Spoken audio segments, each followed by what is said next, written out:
Nous nous retrouvons donc pour la deuxième partie de l'émission des grandes questions économiques consacrée aux perspectives de croissance mondiale pour 2023 et les éléments de réflexion associés. Alors nous retrouvons Philippe Narassiguin dès maintenant.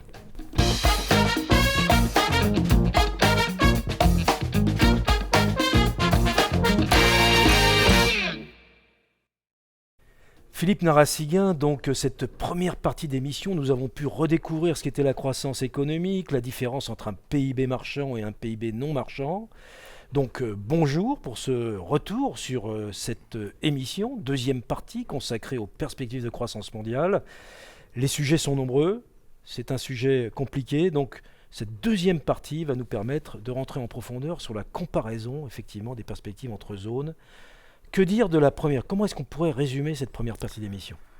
Dans la première partie de l'émission, on a vu beaucoup de choses. On a vu bien sûr la notion de création de richesse qui est fondamentale parce que c'est elle qui fait comprendre le concept fondamental, le produit intérieur brut. C'est-à-dire que lorsqu'on crée de la valeur ajoutée, on crée de la richesse. Et lorsqu'on crée de la richesse, le niveau de vie des habitants s'améliore. Sinon, il se détériore. Donc on a remis la balle au centre parce que tous les débats qu'il y a sur le PIB sont des débats finalement biaisés parce qu'on est toujours en train de poser des questions autour du PIB, mais pas en définissant les fondamentaux du PIB, du produit intérieur brut. Et on a bien défini ça. Ensuite, ce qu'on a fait, on a résumé, on a approfondi les choses en matière de croissance des différentes zones économiques. Et effectivement, la surprise qu'on a eue, c'est la surprise russe, qui est en réalité une demi-surprise lorsqu'on suit l'évolution de ces pays depuis 10, 15, 20 ans, et lorsqu'on connaît la participation de la Russie à différentes organisations internationales, notamment en Asie. Voilà. Donc, c'est une demi-surprise de voir que la croissance russe a été affectée en 2022, mais de 2,2% sans doute, d'après le FMI. Et que la croissance sera positive en Russie de 0,3 en 2023 et de 2,1% en 2024, donc supérieure à la croissance de la zone euro et la croissance donc des États-Unis d'Amérique. Voilà. Donc alors, voilà, et là, à partir de ce concept de PIB, on peut vraiment voir où sont les nouveaux acteurs. Parce qu'on a vu, on a analysé pour quelles raisons finalement l'effet des sanctions a été largement et même très largement amoindri. Parce que si effectivement le Fonds monétaire international prévoit une croissance pour la Russie supérieure à celle des USA et de l'Europe en 2024 et une croissance positive en 2023, à ce moment-là, on peut se demander, au fond, quel a été l'effet des sanctions véritablement sur la Russie. Et donc, on peut voir l'émergence, mais qu'on connaissait déjà avant. Mais là, on peut voir vraiment en réel, finalement. Dans une simulation, on n'aurait pas pu le voir en réel. Mais là, on voit en réel la puissance de ces acteurs qu'on a cités dans la première partie de l'exposé. Philippe Narassiguin, est-ce qu'on peut dire aujourd'hui qu'on assiste en temps réel à une véritable recomposition économique du monde? La recomposition économique du monde avait eu lieu depuis très longtemps. Depuis 30 ans pratiquement, on est dans une recomposition économique du monde. Sauf que cette recomposition n'a pas cessé de croître au fil du temps. Et que, au fond, tant qu'il n'y a pas des événements majeurs, on ne connaît pas véritablement notre poids. Nous, les économistes, nous connaissons les poids véritables des différentes nations, dans le commerce mondial, dans les PIB, dans le poids dans le PIB mondial, le poids de chaque nation dans le PIB mondial, ce que produisent vraiment les nations, etc. Mais, effectivement, ces questions fondamentales ont été ignorées. Et c'est pour ça que tout d'un coup, nous découvrons la vérité du monde tel qu'il est aujourd'hui, avec ce conflit, notamment Ukraine-Russie. Oui, puisque vous avez présenté les chiffres suivants, une zone euro effectivement qui tourne à environ 1%, 0,7 pour la zone euro, 1,4 pour les États-Unis, 5,2 pour la Chine, 6,1 pour l'Inde, plus 0,3% pour la Russie qui sera à 2,1 en 2024, donc on voit que la croissance repart. Donc ça, ces commentaires-là, le constat a été fait. Donc maintenant, je vous propose que l'on passe maintenant sur la question des écarts de croissance, justement, entre ces zones qui s'accentuent dans le temps. Comment est-ce qu'on peut commenter ces écarts de croissance entre zones? Alors, ces écarts de croissance entre zones sont très importants parce que, revenons aux fondamentaux, le PIB, lorsqu'il y a une croissance du PIB, il y a une croissance de la création de richesse et donc des revenus des ménages. une croissance aussi, on l'oublie bien souvent, une croissance de la classe moyenne, quels que soient les niveaux de classe moyenne. Et donc, de consommation, d'investissement, etc. pour les entreprises. Les différentiels de croissance avec les pays de la zone euro vont être importants selon les perspectives à venir. Déjà, si on prend les 5-6 ans, je ne pense pas que ce qui va se passer en 2023 sera vraiment différent de ce qui va se passer dans 5 ou 6 ans, et même 10 ans sans doute. Pourquoi? Parce que lorsqu'on dit, et là les spectateurs doivent regarder ce slide, 50% de la création de richesse, maintenant en 2023, pour l'année 2023, mais sans doute aussi après, 50% donc viendra au niveau mondial, viendra de 2 pays. D'accord? La Chine et l'Inde. Ça veut dire quoi concrètement? Si quelqu'un vous demande, mais au fond, c'est quoi? Parce que finalement, il y a juste un petit taux de croissance de 6-7%, de 5 ou 6%, peu importe.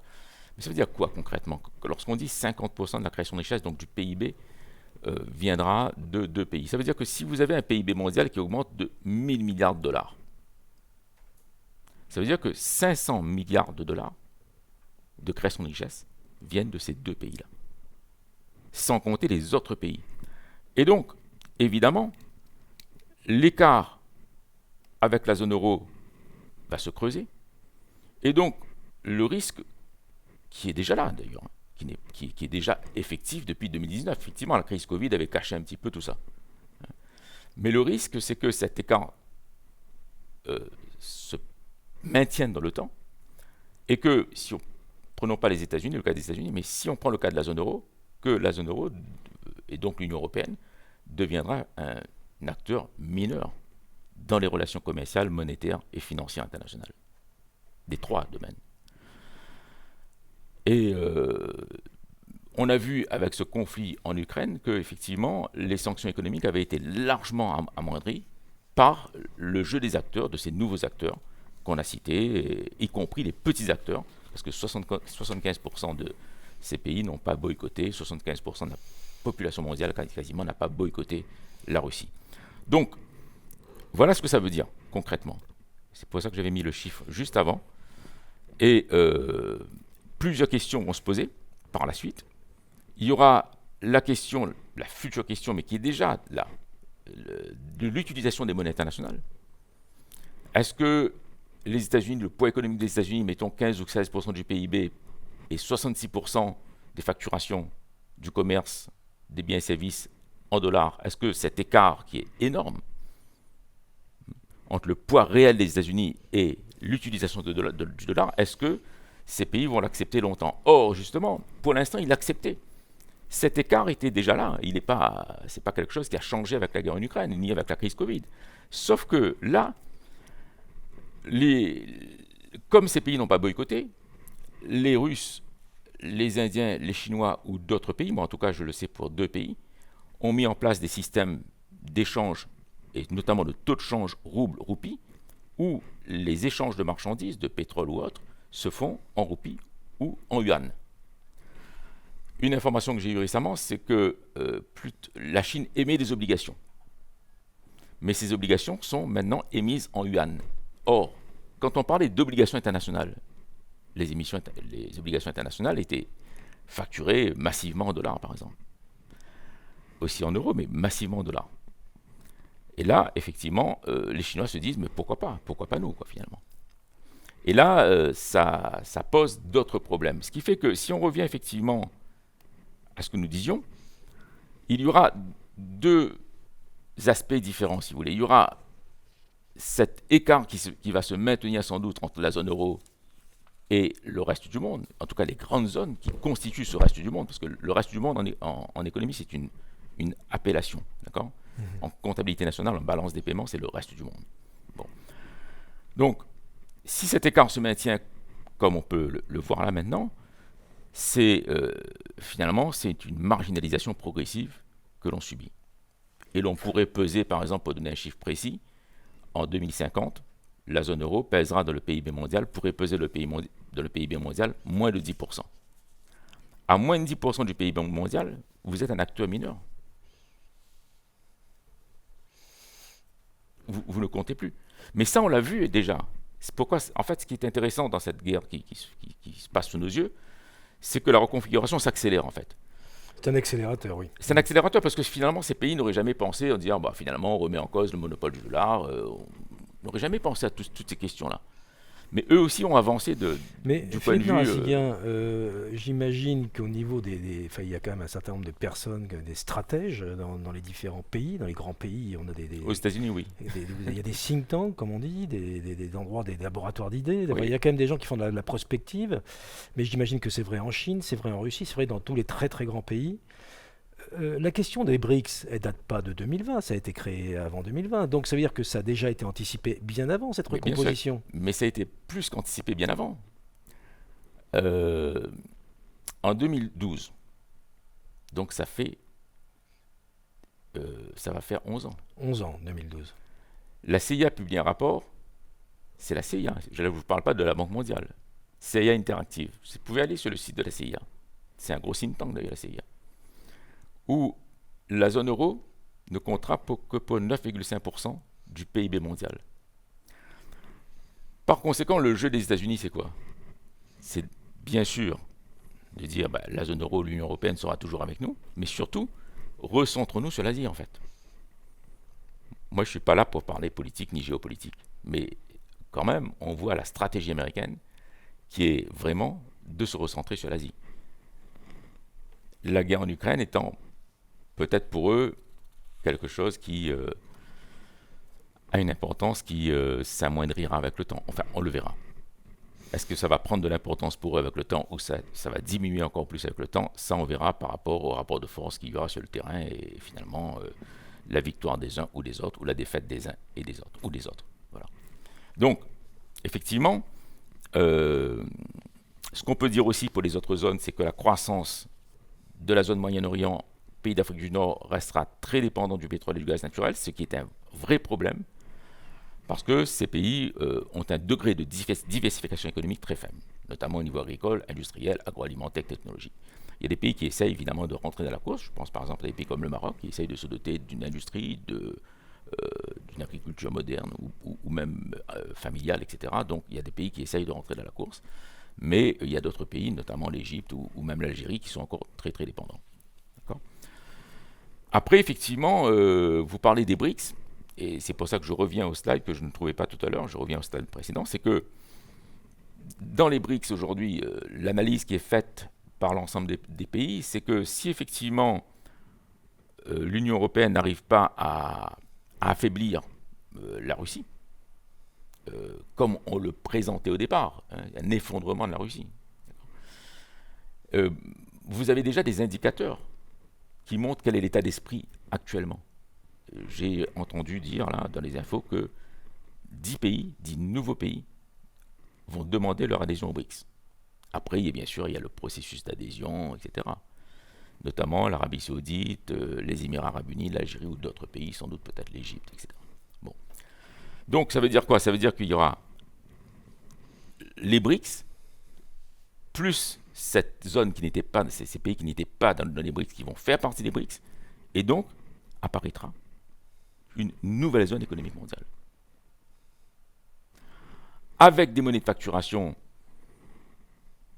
nationales qui deviendront peu à peu internationales, mais ça c'est très compliqué parce que moi-même, au départ, je suis un spécialiste de taux de change, en fait, de relations monétaires internationales. Après, j'ai beaucoup travaillé sur la monnaie, la banque, la politique économique, etc. Mais au départ, j'étais très spécialisé sur ces questions-là. J'ai même écrit un livre assez important là-dessus, en volume et en quantité de thèmes. Et effectivement, les processus d'internationalisation des monnaies sont des processus très lents finalement. Parce qu'il ne faut pas oublier que dans l'histoire monétaire, si on prend l'histoire monétaire récente, entre guillemets, depuis 4 siècles, la première monnaie internationale, c'est l'or, concurrencée ensuite par la livre sterling, éliminée par qui? Par le dollar américain. Donc, effectivement, en 1945, il n'y a qu'un pays qui gagne la guerre. Les deux autres l'ont perdu, finalement, c'est les États-Unis. Et les pays qui ont vraiment souffert, c'est la Russie et les pays de l'Union européenne, les pays européens. D'accord? Donc, les États-Unis supplantent le dollar américain. Et le projet des BRICS de créer effectivement une monnaie de réserve commune, moi j'y crois pas trop. Pourquoi? Parce que l'histoire des relations monétaires internationales m'a appris que, au fond, les monnaies internationales qui émergent sont d'abord des monnaies nationales, dont l'utilisation est de plus en plus importante dans le commerce mondial. Donc il faut que les acteurs privés se disent « Ah, ce pays est crédible. Donc si je paie mes importations en yuan, par exemple, j'accumule du yuan, il n'y a pas de problème, j'aurai des marchandises en abondance en Chine, pareil pour la roupie ou pareil pour une monnaie d'Amérique du Sud ou d'autres monnaies. » D'accord ? Donc, il y a eu l'échec du DTS, droits de tirage spéciaux du FMI. Je crois que le FMI avait lancé cette monnaie internationale, soi-disant, en 1969, avec un panier de 5 monnaies au départ, et puis après, ils ont élargi le panier de monnaies, etc.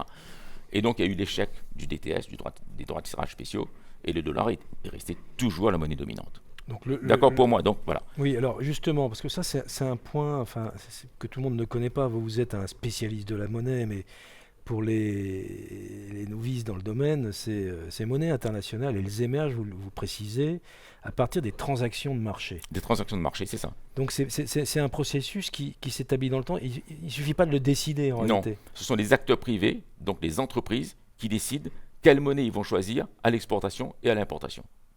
Pour l'instant, même la Chine, pourquoi elle cumule autant de dollars? Pourquoi les autres pays sont obligés d'accumuler du dollar? Parce que lorsqu'ils importent,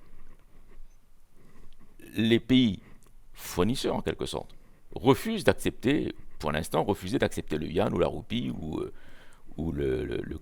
la monnaie du Brésil, le cruzeiro brésilien, etc. D'accord? Là, c'est un changement de jeu. D'autant plus que deux pays sont en train de mettre en place des systèmes de paiement internationaux qui peuvent aussi concurrencer, notamment le fameux SWIFT américain. Le fameux SWIFT qui est. Et donc là, effectivement, si vous faites des transactions et si les Américains disent toute transaction est en dollars, ils le disent, ils vont le dire peut-être et sanctionner. Ces pays ont déjà anticipé en réalité. Parce que les banques centrales, Chine et Inde, pour ne pas les citer, ont mis en place des accords se passant du dollar dans les transactions commerciales entre la Chine et la Russie et l'Inde et la Russie. Donc le fait, justement, pour aller au bout du raisonnement, puisqu'on a là une émission qui est consacrée à l'analyse de la croissance, les prévisions de croissance, cette question des monnaies, je prends par exemple la Chine avec le yuan ou la Russie avec le rouble, qui sont aujourd'hui des monnaies d'échange, qui permettent d'acheter du pétrole, qui permettent d'acheter des biens de consommation manufacturés. Est-ce que, du coup, le fait d'avoir des monnaies qui sont aujourd'hui des monnaies d'échanges internationaux ont un impact sur la croissance de ces pays-là? Alors ça, c'est une autre question, assez complexe, sur laquelle j'ai travaillé d'ailleurs. Ce que je peux dire, c'est quoi? C'est qu'effectivement, la contrainte d'accumuler des réserves de change en dollars jouera moins. On n'aura plus besoin, ou moins besoin en tout cas, dans les années qui viennent, d'avoir du dollar si ces monnaies s'internationalisent. Ce qui, moi, me semble intéressant dans la démarche des 10 pays qui veulent adhérer au BRICS, c'est qu'effectivement, même si on ne crée pas de monnaie de BRICS, parce que pour moi, les monnaies composites, ça a toujours été un échec. D'accord. Et le Fonds monétaire international a constaté l'échec finalement. Bon. Même si on ne crée pas de monnaie composite, donc de panier de monnaie BRICS, donc monnaie de réserve commune, les transactions de marché vont s'accélérer en monnaie nationale des entreprises privées entre elles. Et c'est quand les transactions de marché s'accélèrent que là, il y a émergence de monnaies nationales qui deviennent monnaie internationale. Je ne sais pas si... Oui, il me semble que c'est clair. C'était important effectivement d'approfondir un peu ce point-là. Alors revenons un petit peu sur ces différentiels. C'est les différentiels de croissance, parce que c'est ça en fait qui est tout important. Donc on a vu ça pour la zone euro. Donc la zone euro risque effectivement une marginalisation si la situation n'est pas redressée dans les années qui viennent. Donc c'est pour ça que c'est très compliqué de faire des prévisions. Parce que si les pays redressent, si par exemple nous on se réindustrialise, je ne vois pas comment d'ailleurs, mais si on se réindustrialise, on crée des emplois, on a déjà perdu, si on prend depuis 40 ans, on a perdu plus de 4 millions, enfin 4 millions d'emplois industriels, on n'a perdu que 2 millions. D'accord. On était quand même dans les années 70, je crois, à plus de 6 millions d'emplois industriels. Il ne reste plus officiellement que 2,5 millions. Bon. Et je ne vois pas trop bien comment on pourrait renverser la tendance. Avec un capital humain qui n'est pas... À court terme, en tous les cas. La tendance peut même dans les 5 ans qui viennent. Quoi. Oui, c'est ça. Il faut 20 ans pour pouvoir... Enfin, il faut 20 ans. Si on commence dès maintenant, on aura les résultats dans 5 ans, dans 10 ans, dans 15 ans, dans 20 ans. Et là, on renverse la tendance. D'accord. Encore faut-il qu'il y ait une dynamique qui aille dans le sens de Une l'organisation. dynamique, etc. Bon. Parce qu'on est sur de l'industrie, malgré tout, qui reste un secteur privé, Le marchand. secteur marchand privé de consommant de la technologie, donc des innovations technologiques, donc autour d'un créateur d'emplois directs et indirects. Je l'ai suffisamment dit, un emploi industriel crée 3 emplois indirects. Donc, vous voyez que la partie ne sera pas facile. On parle beaucoup, nous on a beaucoup parlé de semi-conducteurs, etc. Mais le problème, c'est que les batteries électriques ne viennent pas de chez nous, elles viennent des autres pays. Donc, si vous voulez rattraper l'écart le différentiel, parce qu'en fait, il faut comprendre ce que c'est un différentiel de croissance, comme on a. C'est pour ça que j'ai insisté sur la notion de PIB. Un différentiel de croissance, c'est quoi? C'est un différentiel de création de richesse. Je l'ai dit tout à l'heure, si 2 pays, en 2023, la Chine et l'Inde, je l'ai montré tout à l'heure, ont 50% de la création de richesse mondiale viendra de 2 pays, ça veut dire, évidemment, que sur 1000, vous appropriez 500 de création de richesse. Donc, si ce différentiel de croissance se maintient dans le temps, au moins dans les 10 ans qui viennent, on sera une zone en stagnation, avec notre poids, un poids du PIB dans le PIB mondial qui va diminuer de plus en plus. Donc je crois que ça c'est clair. Et effectivement, ça pose par la suite, je l'ai dit, on a poursuivi sur la question des monnaies internationales. Alors, Philippe Narassiguin, nous venons effectivement, en s'intéressant à ces questions de différentiel de taux de croissance, on vient de voir à quel point ils étaient importants, puisque il s'agit de création de richesse. Donc, pour la zone euro, on a vu effectivement les questions des problèmes, la problématique de l'industrialisation. Pour les États-Unis, donc c'est toute une zone occidentale là qui a besoin de se réorganiser d'un point de vue de la production. Une Chine et une Inde qui sont dans les 10 prochaines années en compétition totale avec des différentiels de croissance qu'il faudra observer très au détail, dans le détail. Et puis un Moyen-Orient qui reste dépendant malgré tout des questions du pétrole, du gaz naturel, donc tout ce qui est hydrocarbures, avec une diversification relativement faible sur les questions agricoles, industrielles, mais malgré tout émergente. Alors que dire maintenant des questions des pays de l'Afrique subsaharienne? Alors, en tout cas, en prévision, la croissance des pays d'Afrique subsaharienne reste faible. Et le problème, c'est qu'ils ne sont pas encore développés dans plusieurs secteurs. Afin de bénéficier de la diversification de l'économie, d'accord? Diversification, quand vous avez diversification, vous avez à la fois un secteur agricole, agroalimentaire, vous avez un secteur industriel et un secteur de services performant. Donc là, effectivement, on voit que pour l'instant, la croissance n'a pas encore... la croissance reste encore moyennement faible. Même si vous avez 2,5, 3, mais par rapport à la croissance démographique, c'est relativement faible. D'accord?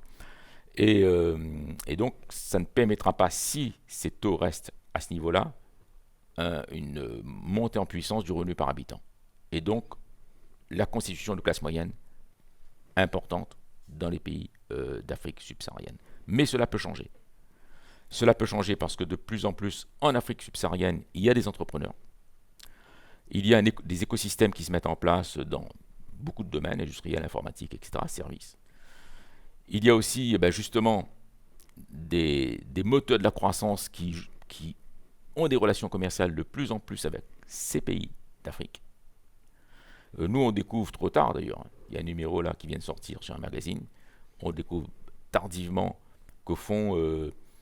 les Occidentaux, alors je ne dis pas qu'ils ont perdu l'Afrique, mais ils sont vraiment en train de perdre beaucoup de choses en Afrique. D'accord?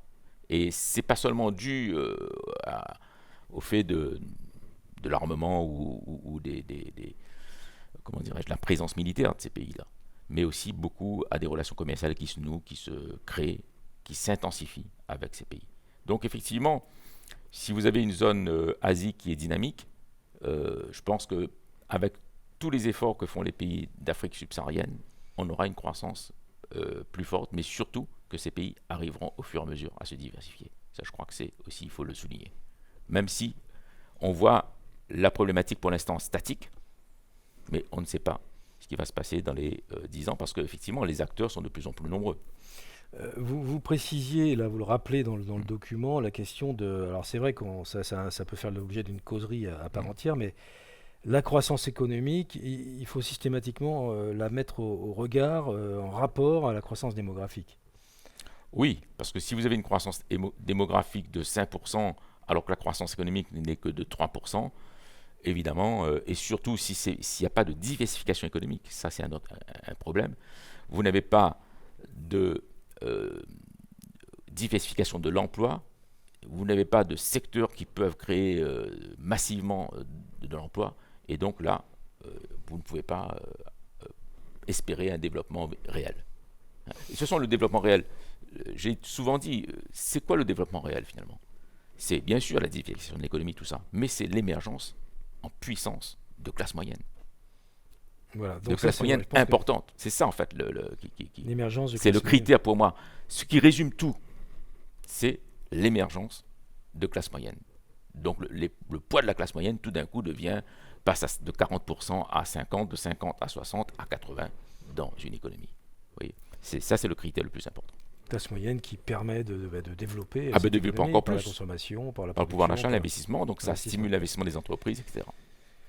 Alors, nous avons déjà beaucoup parlé de la Russie, mais vous avez encore un point, c'est-à-dire qu'on a parlé de ces questions de... Mais effectivement, la question des produits agricoles, notamment énergétiques, et donc, dont certains pays d'Afrique subsaharienne sont très dépendants, par exemple, notamment sur la question agricole, Par exemple. ou sur les engrais. Ou sur les engrais, ou sur l'industrie aussi.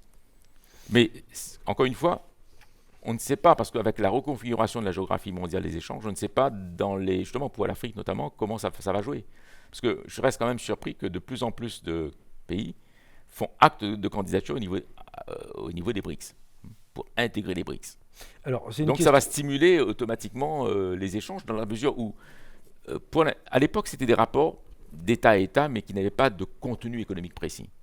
Mais en Afrique, d'après ce que je vois, existe de plus en plus une classe d'entrepreneurs. Et ça, c'est très positif, je dirais. Qui dit entrepreneur, dit transaction. Transaction interne, transaction avec l'extérieur. Et ces nouveaux moteurs de l'économie mondiale, qui étaient déjà là d'ailleurs, mais qu'on découvre effectivement avec la guerre en Ukraine, parce que la Russie a bien résisté. Donc si la Russie a bien résisté, c'est qu'il y avait des acteurs à côté. Et ces acteurs ont été puissants, en fait, en réalité. Ils ont pu importer massivement ce que l'Europe, par exemple, n'importait plus. Très D'où bien. la bonne tenue de l'économie russe pour l'instant. Pour Après, l'instant. on verra. Alors, c'est vrai que vous n'avez pas... Je Je sais suis que... toujours très prudent en En prévision. tant qu'économiste, c'est justement, je voulais voir si, enfin, vous poser une question, mais je sais que vous n'avez pas de boule de cristal en tant qu'économiste, et peut-être même vous ne répondrez pas à cette question. Mais si on se projette à 2030, comment est-ce que vous voyez le monde en 2030 d'un point de vue économique, bien sûr? Bah, disons que déjà à peu près, bon là, il n'y a pas besoin d'avoir une boule de cristal. Tous les rapports Banque mondiale ou Fonds monétaire international donnent effectivement la Chine numéro 1. La Chine est déjà numéro 1 en PIB, pas en PIB par habitant, mais déjà numéro 1 en dollars courants. États-Unis, deuxième pays. Et là, effectivement, l'Inde fait une progression importante. Elle passe au troisième rang mondial. D'accord. Donc, il y a déjà une relégation des pays européens au fur et à mesure. Mais si on prend le PIB pouvoir d'achat, pas de parité de pouvoir d'achat, là, l'éclatement est de plus en plus important. L'écart sera de plus en plus important. Parce que, effectivement, on oublie une chose, c'est que quand on calcule en PIB de pouvoir d'achat, vous avez le PIB réel, de la production réelle des pays. Quand on a dit la Russie a le PIB de l'Espagne, donc la Russie ne pourra pas mener la guerre. Moi, je ne suis pas un stratège, je ne suis pas un militaire, je ne suis pas un diplomate, je ne suis pas tout ça. Mais dire que le PIB russe, par exemple, c'est de 1500 milliards de dollars,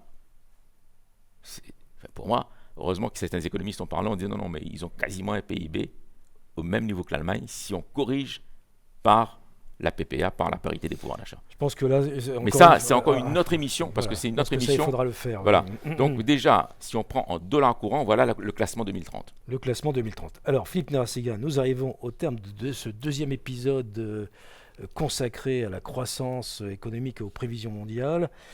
Que peut-on dire en conclusion? En conclusion, moi j'ai mis quelques mots de conclusion que j'ai pris un papier, puis j'ai écrit quelques mots sur mon fichier Word, bien sûr, quelques mots de conclusion. C'est que ces différentiels de croissance économique vont rester élevés sans doute et peuvent s'accentuer avec le temps entre zones, entre grandes zones économiques dont on vient de parler. Et donc, la conséquence, c'est que la reconfiguration de l'économie mondiale va s'accélérer. Et ce que je crois aussi, c'est que les facteurs de croissance sont nombreux et que, effectivement, les pays les plus résilients dans les périodes de crise sont ceux qui cumulent beaucoup de facteurs, notamment en termes de production réelle de biens et de services. Ça, c'est le point fondamental. Deuxième point de conclusion, la création de richesses nouvelles, ça, ce n'est pas une nouvelle, ce n'est pas un scoop. On confirme que cette croissance donc se fait massivement en Asie depuis plusieurs années, que cela s'accentue avec le temps. Et je l'ai dit, la création des États-Unis et de la zone euro à la création de richesses nouvelles est faible. D'où les écarts de PIB et de PIB par habitant et de revenus par habitant. Et puis le problème qui se pose, par exemple pour nous en France, pour la France, prenons l'exemple de la France, on fait quand même la chute en quelque sorte sur la France. On va conclure par là, c'est que cette désindustrialisation qui est observée depuis plusieurs décennies a détruit les richesses. Et là encore, je reviens sur le critère classe moyenne. Il y a eu, qu'on le veuille ou non, une paupérisation de la classe moyenne. C'est simple, comment le savoir? Alors on peut dire revenu par habitant. Moi je vois simplement qu'aujourd'hui, 43% des Français paient l'impôt sur le revenu. 70% des années 70, des Français payaient l'impôt sur le revenu. Donc, 57% des Français ne paient plus l'impôt sur le revenu, par exemple. C'est un critère aussi. En tous les cas, c'est un indicateur. Un indicateur de paupérisation de la classe moyenne. Et d'exclusion, en fait, de toute une série de personnes, de millions de personnes du marché du travail. Donc, on a un chômage de masse. On ne va pas reprendre tout ce qu'on avait dit auparavant. Et donc, réindustrialiser sera très compliqué, je l'ai dit pourquoi, avec les taux de marge qu'on a. Et encore plus, évidemment, si on n'arrive pas à réindustrialiser vers des produits industriels porteurs d'avenir, etc., là, il sera de plus en plus difficile de redresser la balance commerciale. Juste un mot, un pays comme l'Italie, qu'on est toujours en train de croire que c'est un pays secondaire, l'Italie est devenue le premier producteur de médicaments en Europe. La France aujourd'hui, qui était la championne d'Europe en termes d'industrie pharmaceutique et de production de médicaments, est aujourd'hui 4e. Donc, ayez tous ces chiffres en tête, et puis après, vous ferez votre opinion vous-même. Merci pour ce focus sur la France. Je vous propose d'ailleurs qu'on organise une émission spécifique, puisqu'on parle de la question de la désindustrialisation. C'est maintenant comment effectivement se projeter dans l'avenir en France pour pouvoir regonfler cette capacité à produire de la croissance économique. Mais cela fera l'objet d'une prochaine émission. En tout cas, merci beaucoup Philippe Narassiguin pour ce moment passionnant. Et à très bientôt. À nos auditeurs et auditrices pour une prochaine émission des questions économiques contemporaines.